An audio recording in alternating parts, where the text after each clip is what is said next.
नमस्कार। एसी गुरु के YouTube channel में आपका स्वागत है। और आज एक बार फिर एक बेहतरीन सी वीडियो के साथ आया हूँ। आज की वीडियो में हम लोग स्प्लिट एसी के इंडोर को लगाने का तरीका जानेंगे कि कैसे लगाते हैं इंडोर को, क्योंकि स्प्लिट एसी में दो भाग होता है। एक हिस्सा इंडोर का होता है, दूसरा आउटडोर का होता है। दोस्तों ये हमारा देख पा रहे होंगे, इंडोर को फिट करने के लिए हमें एक इंडोर के स्टैंड की आवश्यकता होगी। आप फाइनली देख पा रहे होंगे। और जो इंडोर का स्टैंड होता है ये दो प्रकार का होता है। एक आपको पार्ट पार्ट वाला मिलेगा, मतलब ये अलग अलग मिलेगा, जिसको किसी भी आकार के इंडोर में आप सेट कर सकते हैं। किसी भी आकार के इंडोर का मतलब इसकी साइजों को आप कम बेसी दाएं बाएं कर सकते हैं।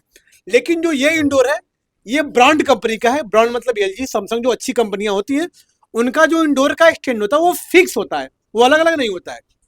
अब कोई भी एलजी की एसी है तो ये मान लीजिए उसका स्टैंड है, एलजी के एसी का ही स्टैंड है ये, और ये उसका स्टैंड है, इसकी साइज फिक्स है। अब कोई भी एलजी की एसी हो, आधा टन, 1 टन, 1.5 टन और 2 टन की, उसका सबका जो स्टैंड होगा ये सेम होगा, सबकी साइज सेम होगी। तो हमको उसको करना क्या होगा, सबसे पहले इंडोर को सेट करने के लिए एक इंडोर के स्टैंड की आवश्यकता पड़ेगी और इसको दीवार पे रख लेंगे। लेकिन उसी दीवार पे रखिएगा जिस दीवार पे अंदर ग्राउंड वायरिंग नहीं की गई होगी, क्योंकि अंडर ग्राउंड वाले दीवार पे होता क्या है कि यदि आप इसको रख के ड्रिल मशीन से होल मारेंगे तो होल क्या हो जाएगा, अंदर चला जाएगा, जिससे अंडर ग्राउंड वायरिंग के तार क्या हो जाते हैं, कट जाते हैं। तो इसमें इंडोर कसने से पहले कस्टमर से आप पूछ लीजिएगा कि क्या इसमें अंडरग्राउंड वायरिंग की गई है या नहीं की गई है। ठीक है, कंफर्म करने के बाद दीवार पे इंडोर के स्टैंड को रख लीजिएगा।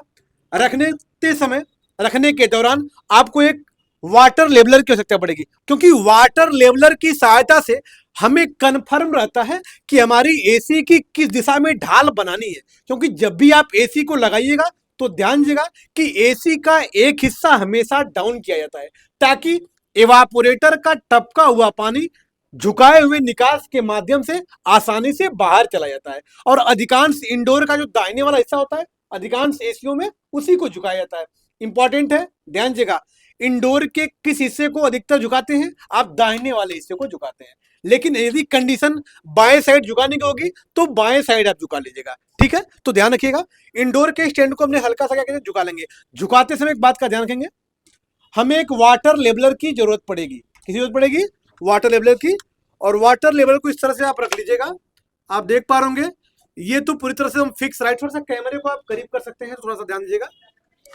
आप देख पा रहे होंगे वाटर लेवलर का पानी कहाँ है, सेंटर में। आप लोग सभी लोग देख पा रहे होंगे इसका लेवल कहाँ है, एकदम पूरी तरह से सेंटर में है। मतलब इसको ढाल नहीं बनाया गया। ठीक है, ढाल क्यों नहीं बनाया गया, क्योंकि यह कस्टमर के घर पे ऐसी नहीं लगी है, ये बच्चों के दिखाने के लिए लगाई गई है, इसलिए इसका ढाल नहीं बनाया गया। ढाल कैसे बनाएंगे, कैसे पता चलेगा कि हमारी एसी का ढाल बनाया गया है, इसको जैसे आप ढाल करेंगे, या आप देख पा रहे होंगे वाटर लेवलर के बीच में ये पानी का बुल्ला आप देख पा रहे होंगे। तो अगर ढाल इधर बनाएंगे तो पानी का बुल्ला यहाँ चला जाएगा, अगर ढाल इधर बनाएंगे तो पानी का बुल्ला कहाँ जाएगा, उल्टा जाएगा। मतलब ढाल से सीधे पानी का जो बुल्ला होता है वो एंटी साइड जाता है। ठीक है, तो इसका ध्यान रखिएगा। आप देख पा रहे होंगे यहाँ पे फाइनली आप देख पा रहे होंगे ये वाटर लेवलर हमने रखा हुआ है। पानी का बुल्ला कहाँ है, एकदम सेंटर में है। इसका मतलब इसको ढाल कहीं बनाया नहीं गया है। तो जब भी इस्तेमाल करना होगा तो वाटर लेवलर का, तो हल्का सा स्टैंड को झुकाने के लिए इसको हल्का सा झुका लीजिएगा, हल्का सा झुकाइएगा, ताकि कस्टमर को देखने के बाद पता न चले कि हमारी एसी क्या हुई है, झुकाई हुई है, और हमारा उसका पानी भी आसानी से नीचे चला जाए। तो उतना ही आप झुकाइएगा। तो वाटर लेवलर से हम करते क्या है, इसको लेवल को रख के इस पे हम लोग ट्रिक मारते हैं। क्या मारते हैं, ट्रिक मार के सेम ट्रिक पे लेवल पकड़िएगा। सेम ट्रिक पे हम क्या करेंगे, इस स्टैंड को रख लेंगे, और स्टैंड को रख के आप देख पा रहे होंगे यहाँ पे जगह जगह इसकी पेंचें लगी हुई हैं। हर पेचों पे जहां भी पेंच आपको लगानी है उन पेचों पे रोल या पेंसिल से क्या कर लेंगे, पूरी तरह से निशान लगा लेंगे। और निशान लगाने के बाद इसको यहाँ से हटाएंगे। हटाने के बाद लगाए गए निशानों पर ड्रिल मशीन की सहायता से क्या करते हैं, होल करते हैं। और होल करने के बाद फिर उसमें एक प्लास्टिक की गिल्ली आती है, देखे होंगे आप लोग, जिसे ग्रिप कहते हैं। क्या कहते हैं, ग्रिप को क्या करेंगे, उस होलों में डाल लेंगे।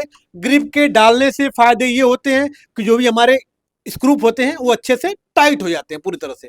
तो होल करने के बाद प्लास्टिक की गिल्ली का इस्तेमाल कर लीजिएगा, गिल्ली मतलब ग्रिप का इस्तेमाल कर लीजिएगा। फिर गिल्ली का इस्तेमाल करने के बाद स्टैंड को रखिएगा और अच्छे से नट बोल्ट की सहायता से इसको जाम कर लेंगे। और जाम करने के बाद पूरी तरह से इसको मजबूती से टाइट कर लीजिएगा, ताकि किसी भी अवस्था में हमारा इंडोर नीचे न गिर सके। और जब इंडोर को आप अच्छे से स्टैंड को टांग कस लीजिएगा, उसके बाद इंडोर के स्टैंड को टांगा जाएगा।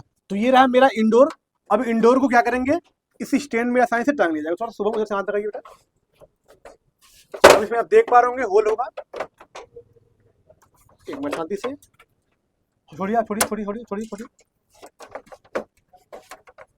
तो देख पा रहे होंगे फाइनली हमारा जो इंडोर है हमारे स्टैंड में क्या हो गया, लटका दिया गया है। और यहाँ पे देख पा रहे होंगे इंडोर में दो पाइपें होती है, एक सक्शन पाइप होती है, दूसरी इसकी डिस्चार्ज पाइप होती है। अब दोनों पाइपों में क्या करेंगे, जो भी आउटडोर से कापर की पाइपें आएंगी, एक 1/2 की होती है और 1/4 की होती है। जो पतली वाली पाइप होती है उसको पतली वाले में कस लीजिएगा, जो मोटी वाली पाइप होती है उसको मोटी वाली में कस लीजिएगा। तेरह इंडोर को टांगने का तरीका, वो पाइपों को जोड़ने का तरीका। वीडियो अच्छी लगी हो तो वीडियो को लाइक करिएगा, चैनल पे नए हैं तो चैनल को सब्सक्राइब करिएगा, ताकि ऐसी ब्लॉकबस्टर वीडियो डेली अपलोड हो तो सबसे पहले आप तक पहुंचे। फिर मिलते हैं नेक्स्ट वीडियो के साथ, तब तक के लिए धन्यवाद।